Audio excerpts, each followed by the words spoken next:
Good morning all of you, welcome back to the class of economics. देखो last class में हमने index number एक हमारा topic था, उसको हमने कंप्लीट किया था। आज हम एक माइक्रो का चैप्टर लेने वाले हैं और इस चैप्टर का नेम है बेटा डिमांड। तो आज हम माइक्रो का एक टॉपिक कवर करेंगे बेटा। कौन सा टॉपिक है वो? डिमांड। तो आज हम डिमांड के बारे में पढ़ने वाले हैं कि सर डिमांड क्या होता है। अगर मैं आपको उसकी बात बताऊं डिमांड की, तो देखो डिमांड वर्ड का मीनिंग क्या है वो हम आगे ब्रीफली समझेंगे। उससे पहले मैं आपको एक दो वर्ड लिखता हूँ बेटा। एक तो वर्ड लिखता हूँ बेटा डिज़ायर और एक वर्ड लिखता हूँ डिमांड। क्या डिज़ायर और डिमांड सेम चीज़ है? नहीं सर, कुछ तो डिफरेंस है। डिज़ायर होती है इच्छा, और ह्यूमन बीइंग की किसी भी चीज़ की इच्छा हो सकती है। अब मैं आपसे जो क्वेश्चन पूछना चाहता हूँ, माय क्वेश्चन इज दैट, क्या डिज़ायर डिमांड में कन्वर्ट हो सकती है? क्या desire can be converted into demand? बताओ, क्या डिजायर डिमांड में कन्वर्ट हो सकती है क्या? फॉर एग्जाम्पल सपोज करो तुम्हें शकलक बुम बुम की पेंसिल चाहिए। सुना है उसके बारे में कि कुछ भी बनाओ वो बाहर निकल के आ जाएगा। बचपन में आता था एक सीरियल शकलक बुम बुम। तो देखो आप में से किसी की डिजायर क्या है? सर मुझे तो शकलक बुम बुम की पेंसिल चाहिए। अब क्या ये आपकी डिजायर डिमांड में कन्वर्ट हो सकती है क्या? बताओ, क्या ये डिजायर आपकी डिमांड में कन्वर्ट हो सकती है क्या? No sir, it is not possible. क्योंकि सर पहली कंडीशन क्या बोलती है पता है आपको? कि desire product should be available in the market. कि desire product should be available in the market. कि सर जो मेरी डिजायर है वो गुड्स मार्केट में तो अवेलेबल हो, मार्केट में अवेलेबल होगा तभी वो डिमांड में कन्वर्ट हो सकता है। तो पहली कंडीशन क्या बोला बेटा इन्होंने? कि sir desire product should be available in the market. अगर वो गुड्स मार्केट में अवेलेबल होगा तभी वो डिमांड में कन्वर्ट हो सकता है, नहीं तो पॉसिबल नहीं है। तो पहली कंडीशन साफ साफ बोलती है कि desire product should be available in the market. चलो आप मेरी बात एग्री कर गए। अब किसी ने बोला सर मुझे तो जैगुआर चाहिए या मर्सिडीज चाहिए। मैंने कहा बिल्कुल ये तो मार्केट में अवेलेबल भी है, बट दूसरी कंडीशन पता है क्या बोलता है? दूसरा ये बोलता है ability and willingness of a consumer. Ability and willingness of a consumer to buy that commodity.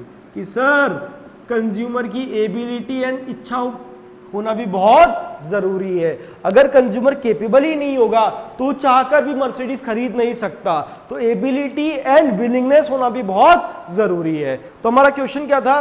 क्या डिजायर प्रोडक्ट डिमांड में कन्वर्ट हो सकता है? Yes it is possible, but there should be two condition. क्या क्या बच्चों? पहली कि it should be available in the market. तो पहला क्या बोला? कि desire product should be available in the market. और दूसरा क्या बोला? Ability and willingness of a consumer to buy that commodity. कि कंज्यूमर की एबिलिटी भी होनी जरूरी है और विलिंगनेस मतलब इच्छा होना भी बहुत जरूरी है, तभी कंज्यूमर उसको परचेज कर सकता है। तो मुझे एक बात बताओ, क्वेश्चन क्या था? कि sir can desire can be converted into demand? Yes it is possible if the following two conditions are satisfied. कि it should be available in the market. दूसरा willingness and ability of a consumer to buy that commodity. तो I hope आपको clear हुआ होगा एक पहला topic कि desire can be converted into demand.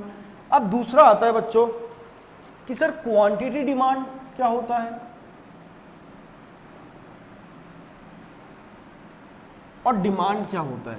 तो हम बात करने वाले हैं क्वांटिटी डिमांड और डिमांड की, कि सर क्वांटिटी डिमांड क्या होता है और डिमांड क्या होता है। तो अगर मैं आपको बताऊं ना बच्चों क्वांटिटी डिमांड और डिमांड के बारे में, तो दोनों सेम नहीं अलग अलग कंसेप्ट है। देखो मैंने अगर सिंपल बोलूँ ना तो क्वांटिटी डिमांड में एक सिंगल कमोडिटी की बात कर रहे हैं। किसकी बात कर रहे हैं? एक सिंगल कमोडिटी की। तो मैंने बोला quantity demand refers to the quantity of a commodity. Quantity of a commodity,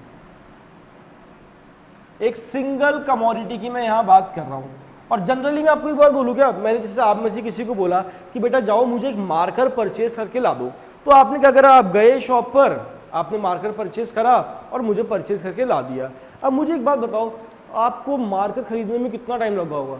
sir 20 minute, आधा घंटा, 1 घंटा। क्या मैं मार्कर लेने जाता और आप लेने गए, मुझसे तो वो अलग पैसे लेता, मतलब कम लेता, आपसे ज़्यादा लिए? ऐसा नहीं। सेम प्राइस में दिया जितने का, तो जितने का वो जनरल लोगों को दे रहा उतने का ही आपको दिया। तो उन्होंने यही चीज़ समझाने की कोशिश करी, जब कंज्यूमर एक सिंगल कमोडिटी परचेज करने की बात करता है ना तो उसको टाइम ज़्यादा लगता है, ना उसके लिए प्राइस वेरी करती है। ध्यान रखना, जब मैं एक कमोडिटी की बात कर रहा हूं तो थोड़ा टाइम भी उतना ही लगेगा और प्राइस भी वेरी नहीं करेगी। उन्होंने क्या बोला, quantity demand refers to the quantity of a commodity which a consumer is able and willing to buy, which a consumer is able and willing to buy at a particular time and at a particular price. तो at a particular time and at a particular price. तो sir ना time ज़्यादा लगेगा ना price very करेगी। तो मैंने क्या बताया आपको, पहले हमने डिफाइन किया what do you mean by quantity demand. तो दिमाग में रखना हम सिंगल कमोडिटी की बात कर रहे हैं, तो सर ना तो टाइम ज्यादा लगेगा और ना प्राइस वेरी करेगी। तो बोलते हैं एक साथ, quantity demand refers to the quantity of a commodity which a consumer is able and willing to buy at a particular time and at a particular price. तो सर डिमांड क्या होता है, सुनना ध्यान से। मैं यहाँ एक से ज्यादा कमोडिटी की बात कर रहा हूं, तो मैंने बोला हम यहां बात कर रहे हैं बेटा क्वांटिटीज की, मतलब एक से ज्यादा कमोडिटी। मैंने कहा मुझे मार्कर भी ला दो, डस्टर भी ला दो, कैप भी ला दो, शर्ट भी ला दो, क्रिकेट वाला बैट भी ला दो और हॉकी भी ला दो, मतलब बोर्ड भी ला दो। मैंने तुम्हें 1000 आइटम बोल दिए कि सर मुझे 1000 चीजें चाहिए, अलग अलग चीजें सारी की सारी। तो आप क्या गए, यू आ गए 5 मिनट में। Is it possible? नहीं सर, मेरे लिए पॉसिबल नहीं है सारी की सारी चीजें आधे घंटे में लेकर आना। तो आपको टाइम लगेगा, 2 दिन, 4 दिन, 6 दिन, 10 दिन, बिल्कुल। जब हम मल्टीपल एक से ज्यादा चीजें खरीदते हैं ना तो हमें टाइम भी लगता है। अब मुझे एक बार बताओ, क्या सब चीजों की प्राइस सेम रहेगी या वेरी करेगी? सर सबकी प्राइस वेरी करेगी, क्योंकि सर डिफरेंट कमोडिटीज है तो प्राइस भी वेरी करेगी। तो उन्होंने यहां ये समझाने की कोशिश करी, demand refers to the quantities of a commodity, quantities of a commodity which a consumer is able and willing to buy, which a consumer is able and willing to buy during a period of time। क्या बोला बच्चों मैंने? during a period of time। Sir time ज्यादा लगेगा and at various prices, और sir सबकी prices भी क्या रहेगी, अलग अलग रहेगी। तो उन्होंने ये समझाया कि अगर हम क्वांटिटी डिमांड की बात करें तो हम सिंगल कमोडिटी की बात करते हैं तो पर्टिकुलर टाइम और पर्टिकुलर प्राइस हम उसको लेकर आ सकते हैं। और अगर मैं डिमांड की बात करूं तो हम यहाँ पर एक से ज्यादा कमोडिटी की बात कर रहे हैं, मतलब बात कर रहे हैं बेटा किसकी, क्वांटिटीज की। तो कंज्यूमर को टाइम भी ज्यादा लगेगा और सबकी प्राइसेस भी अलग अलग रहेगी। तो क्या डिफाइन किया, demand refers to the quantities of a commodity which a consumer is able and willing to buy during a period of time and at various prices, कि टाइम भी ज्यादा लगेगा और सबकी प्राइस भी अलग अलग रहेगी। तो आई होप आपको दोनों टॉपिक क्लियर हुए होंगे कि क्वांटिटी डिमांड क्या होता है और डिमांड क्या होता है। तो याद समझने की कोशिश करना, क्वांटिटी डिमांड में हम सिंगल कमोडिटी की बात करते हैं और डिमांड में हम एक से ज्यादा कमोडिटीज की बात कर रहे हैं। तो यहाँ पर्टिकुलर टाइम और पर्टिकुलर प्राइस, और यहाँ पे टाइम भी ज्यादा लगेगा और सबकी प्राइस भी अलग अलग रहेगी। तो ये दो डेफिनेशन अपन ने पढ़ी बेटा, एक तो थी क्वांटिटी डिमांड। तो quantity demand refers to the quantity of a commodity which a consumer is able and willing to buy at a particular time and particular price. Demand refers to the quantities of a commodity which a consumer is able and willing to buy during a period of time and at various prices. I hope आपको ये topic समझ में आया होगा। अब मैं आपको बताता हूं डिमांड्स। देखो पूरी इकोनॉमिक्स में जहां भी हम टेबुलर प्रेजेंटेशन बनाएंगे उसको बोलेंगे डिमांड स्केड्यूल बोलेंगे। तो हम बनाते हैं पहले डिमांड का शेड्यूल बोल रहे हो, स्केड्यूल बोल रहे की बात है। तो देखो जहां भी हम टेबुलर प्रेजेंटेशन बनाएंगे उसको क्या बोलेंगे हम, डिमांड स्केड्यूल। स्पेलिंग थोड़ी मैंने गलत लिख दी, चलो देखो बनाते हैं। प्राइस क्वांटिटी, कोई कमोडिटी 10 रुपए की आती है और उसको 100 लोग खरीदते हैं। अब मुझे बताओ, अब उस कमोडिटी की प्राइस कम हो गई, सपोज करो वो चीज 8 रुपए की आ रही है। कितने की आ रही है? 8 रुपए की। तो क्या डिमांड में फर्क पड़ेगा क्या? बिल्कुल सर, वो चीज सस्ती हो गई, अब कम लोग खरीदेंगे, ज्यादा लोग खरीदेंगे? सर अब ज्यादा लोग उसे परचेज करेंगे। मतलब अगर किसी भी कमोडिटी की प्राइस कम होती है ना तो उसकी डिमांड बढ़ जाती है, और एक्चुअल में ऐसा होता है। अब सपोज करो वो 10 से 12 रुपए की हो गई, महंगी हो गई, अब डिमांड में क्या फर्क पड़ेगा? सर जैसे ही वो महंगी होगी तो उस कमोडिटी की डिमांड कम हो जाएगी, जैसे ही वो 10 से 12 रुपए की हुई, महंगी हुई, तो सर उसकी डिमांड क्या हो गई? उसकी डिमांड कम हो गई। मतलब कोई चीज सस्ती होती है ना तो डिमांड बढ़ जाती है, और महंगी होती है तो डिमांड कम हो जाती है। तो अगर मैं आपसे एक बात पूछूं तो प्राइस और डिमांड में कैसा रिलेशनशिप है तुम्हारे हिसाब से? सर दिख रहा है साफ साफ, इनवर्स। कैसा रिलेशनशिप है? इनवर्स। प्राइस बढ़ेगा तो डिमांड गिरेगा, प्राइस गिरेगा तो डिमांड बढ़ेगा। अगर मैं डायग्राम बनाऊं ना बेटा, सिंपल सा डायग्राम बनता है डाउनवर्ड स्लोपिंग। कैसा डायग्राम बनेगा बेटा? सिंपल सा डाउनवर्ड स्लोपिंग। यहां नीचे आप लिखोगे यूनिट्स, यहां लिखोगे आप प्राइस। सपोज करो मैंने लिखा, ये मार्क किया कि सर ये 10 रुपीज पे कितने खरीद रहे हैं अपन? 100। 10 पे कितना खरीद रहे हैं? 100। मैं एक बार प्राइस कम करता हूं तो बेटा प्राइस कम नीचे होगा ऊपर होगा? सर नीचे। तो मैंने प्राइस कम करी, तो धीरे धीरे मैं प्राइस कम कर रहा हूं, जैसे ही मैंने प्राइस कम करी ना मेरी डिमांड बढ़ गई। तो आपने नोटिस करा जैसे ही मैंने प्राइस कम करी, सर जैसे ही मैंने प्राइस कम करी मेरी डिमांड ऑटोमेटिकली बढ़ गई। चलो मैं प्राइस बढ़ाता हूं, इस बार मैंने प्राइस बढ़ाई, देखो मैंने प्राइस बढ़ाई तो सर इस बार मेरी डिमांड कम हो गई। तो देखो आपको बनाना है डायग्राम कि सर प्राइस बढ़ेगा तो डिमांड गिरेगा, और प्राइस गिरेगा तो डिमांड बढ़ेगा। तो देखो इसको तो बोलते हैं अपन डिमांड स्केड्यूल, और जहां भी हम ग्राफ बनाएंगे, डायग्राम बनाएंगे, उसको बोलेंगे ग्राफिकल प्रेजेंटेशन। तो आई होप आपको डिमांड का स्केड्यूल भी आया होगा और डायग्राम भी आया होगा। तो अपन ने देखो 3 टॉपिक कवर करे। क्या डिजायर डिमांड में कन्वर्ट हो सकती है? Yes it is possible. एक अपन ने बच्चों क्या कवर किया कि सर क्वांटिटी डिमांड क्या होता है और डिमांड क्या होता है। फिर अपन ने देखा कि डिमांड का स्केड्यूल क्या होता है और डायग्राम क्या होता है। चलो आगे चलते हैं बेटा अपन। अब आज हम पढ़ने वाले हैं फैक्टर्स अफेक्टिंग डिमांड। कौन कौन से फैक्टर्स हैं जो डिमांड को अफेक्ट करते हैं। ये बड़ा इंटरेस्टिंग टॉपिक है, बड़ा मजा आने वाला है, सुनना ध्यान से। तो अपना टॉपिक क्या आता है बच्चों? फैक्टर्स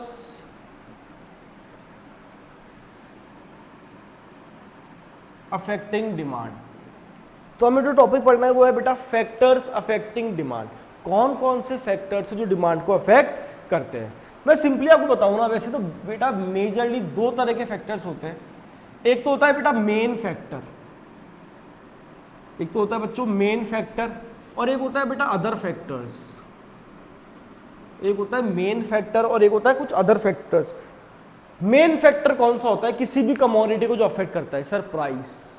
XYZ कोई भी कमोडिटी हो उसको मेजरली मेनली कौन सा फैक्टर अफेक्ट करता है बेटा? Price of a commodity. तो अगर मैं मेन फैक्टर की बात करूं ना बच्चों, तो मेन फैक्टर क्या है? Price of a commodity. और सर अदर फैक्टर्स, प्राइस के अलावा बेटा बहुत सारे फैक्टर्स होते हैं। लाइक एक होता है बेटा प्राइस ऑफ रिलेटेड गुड्स, ये सारे हम पढ़ेंगे तो आपको सारे अपने आप नेम याद हो जाएंगे। एक होता है बच्चों इनकम ऑफ अ कंज्यूमर, एक होता है बच्चों टेस्ट एंड प्रेफरेंस, एक होता है बच्चों वेदर एंड क्लाइमेट, एक होता है बच्चों साइज ऑफ पॉपुलेशन। तो ऐसे बहुत सारे फैक्टर्स हमें पढ़ने हैं जो हमारी डिमांड को अफेक्ट करते हैं। लेकिन तो मैंने क्लासिफाई किया फैक्टर्स को 2 पार्ट में। एक तो मैंने बोला मेन फैक्टर और एक मैंने बोला अदर फैक्टर्स। मेन फैक्टर कौन सा था बेटा? अपना प्राइस ऑफ अ कमोडिटी। और अदर फैक्टर्स मैंने बहुत सारे नाम आपको बताए। लेकिन एक बात ध्यान से सुनना, जब भी मैं मेन फैक्टर से डील कर रहा हूं, मतलब प्राइस बढ़ रही है या कम हो रही है, तो मेरे सारे अदर फैक्टर्स क्या रहेंगे उस टाइम? कांस्टेंट। भाई जब आप लेने ही पहुंच गए सामान दुकान में तो मेन फैक्टर को देख रहे हो महंगा या सस्ता है, तो उस टाइम हमारे सारे अदर फैक्टर्स क्या रहेंगे? Constant. That is called citrus Paribas. तो एक टर्म मैंने आपको बताया बेटा, सीट्रस पेरिबस। सीट्रस पेरिबस का मतलब होता है when other things being constant.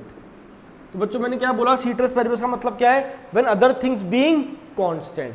मतलब जब भी हम मेन फैक्टर से डील कर रहे हैं ना, तो हमारे अदर फैक्टर्स क्या रहेंगे बेटा, constant. That is called citrus Paribas. क्या बोलते हैं बच्चा इसको, सीट्रस पेरिबस। ठीक है, तो देखो अपन स्टार्ट करते हैं फैक्टर्स अफेक्टिंग डिमांड से। हम पहला फैक्टर पढ़ने वाले हैं, मेन फैक्टर आज कौन सा है, वो प्राइस ऑफ अ कमोडिटी। और पता है वो आपको आता है। सर कैसी बातें कर रहे हो, मैंने कहा बिल्कुल, पहला फैक्टर क्या है बच्चों अपना, प्राइस ऑफ अ कमोडिटी। तो अगर मैं इसको लिखूं ना, तो मैं ऐसा लिखता हूं, when other things being equal, when other things being constant या अदर थिंग्स बीइंग इक्वल। इसका मतलब है कि सर अदर फैक्टर्स क्या है मेरे, कांस्टेंट।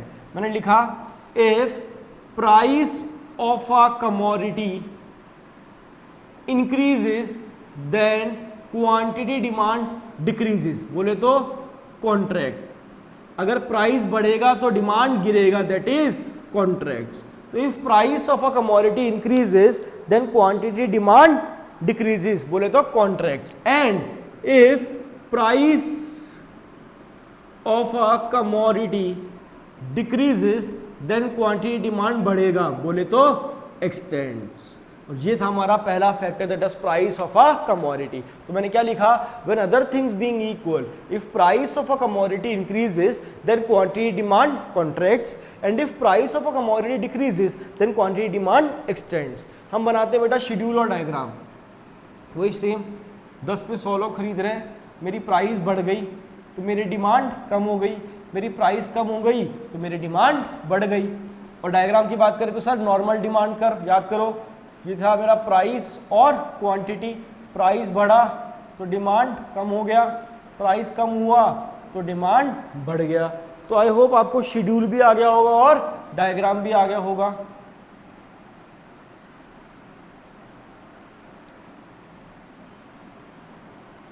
तो ये अपन ने बनाया डिमांड का शेड्यूल और डिमांड का डायग्राम। तो अपन ने बेटा पहला फैक्टर पढ़ा, मेन फैक्टर, वो क्या था अपना, price of a commodity. Clear बच्चों। अब हम चलते हैं अदर फैक्टर्स की तरफ। जो हमारा सेकंड था, नेक्स्ट था, वो है बेटा price of a related goods. कौन सा है बेटा वो, price of a related goods. तो हम अगले फैक्टर की बात करते हैं बच्चों, कौन सा है अपना, प्राइस ऑफ अ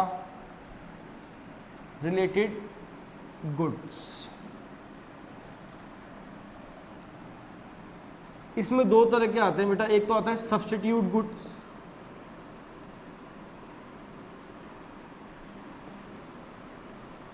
और एक आता है कॉम्प्लीमेंट्री गुड्स। तो देखो मैं बताता हूं आपको, प्राइस ऑफ रिलेटेड गुड्स की मैं बात करूँ ना, इसमें दो तरह के आते हैं बेटा, एक तो आता है सब्स्टिट्यूट गुड्स और एक आता है कॉम्प्लीमेंट्री गुड्स। अब सर सब्स्टिट्यूट गुड्स कौन से होते हैं और कॉम्प्लीमेंट्री गुड्स कौन से होते हैं, समझने की कोशिश करना।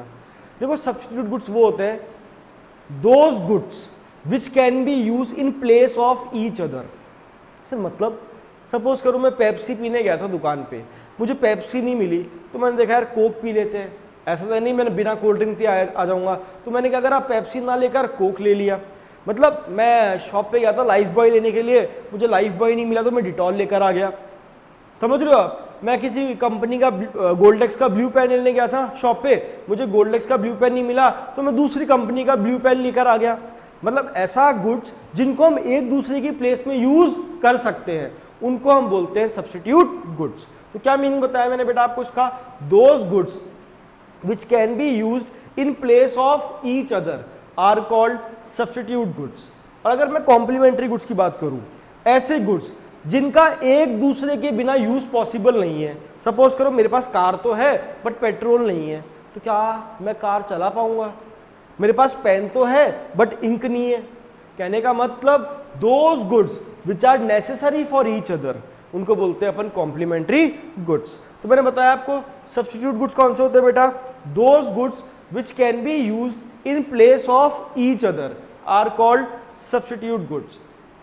अगर मैं कॉम्प्लीमेंट्री की बात करूं बच्चों, those goods which are necessary for each other are called complementary goods. तो आई होप आपको ये दोनों डेफिनेशन क्लियर हुई होगी कि सब्स्टिट्यूट गुड्स कौन से होते हैं और कॉम्प्लीमेंट्री गुड्स कौन से होते हैं। सब्स्टिट्यूट मतलब जिनको हम एक दूसरे की प्लेस में यूज कर सकते हैं, कॉम्प्लीमेंट्री मतलब जिसका यूज नेसेसरी है, जिसका एक दूसरे के बिना यूज पॉसिबल नहीं है। तो आज हम इनको डीपली समझने वाले हैं इस कंसेप्ट को कि सर सब्स्टिट्यूट गुड्स कैसे इंपैक्ट करेगा और कॉम्प्लीमेंट्री गुड्स कैसे इंपैक्ट करेगा। तो पहले अपन लेते हैं बेटा सब्स्टिट्यूट गुड्स। तो मैंने आपको सिंपल सा मीनिंग बताया, इसका क्या मीनिंग था बेटा, those goods which can be used in place of each other. चलो मैं एक एग्जांपल लेता हूं। मैं शॉप पे गया था पेप्सी पीने के लिए, तो बेटा मेरी मेन कमोडिटी क्या है, पेप्सी, और सब्स्टिट्यूट गुड्स क्या है, कोक। सपोज करो पेप्सी की प्राइस 10 रुपए है और 100 लोग खरीद रहे हैं। सिमिलरली अगर मैं कोक की बात करूँ ना, तो कोक की प्राइस भी 10 रुपए है और 100 लोग खरीद रहे हैं। ठीक है, कोई दिक्कत। पेप्सी आज भी 10 रुपए की ही आती है, पेप्सी आज भी 10 रुपए की आती है, लेकिन जो कोक है ना वो 8 रुपए की आती है। कोक कितने की आ रही है बेटा, 8 रुपए की। अब बताओ क्या पेप्सी की डिमांड में फर्क पड़ेगा क्या? बिल्कुल सर, कोक क्या सस्ती हो गई, तो अब इंडिया है जहां सस्ता वहां इंडियंस, तो क्या वर्ल्ड की बात कर लो, इंडिया की नहीं वर्ल्ड की बात कर लो, जहां सस्ता वहां पीपल, ह्यूमन बीइंग का नेचर ही ऐसा होता है। पेप्सी वाले ने अपनी प्राइस नहीं छेड़ी, बट कोक वाले ने क्या करा, अपनी प्राइस 2 रुपए से कम कर दी। तो पता है जो लोग, आधे लोग जो पेप्सी पीते हैं वो तो पी रहे हैं, बट जो आधे लोग हैं वो आधे कस्टमर कहाँ शिफ्ट हो गए, कोक की तरफ। तो पेप्सी की डिमांड कितनी रही, 50, और कोक की कितनी हो गई, 150। तो आपने एक चीज नोटिस करी, सामने वाले ने सस्ता करा ना तो हमारी डिमांड कम हो गई। जैसे ही हमारा कॉम्पिटिटर अपनी प्राइस कम कर देगा ना, उसका सीधा इंपैक्ट हमारी डिमांड पे आएगा। जैसे ही कोक वाले ने अपने 2 रुपए कम करे ना, पेप्सी की डिमांड कम हो गई।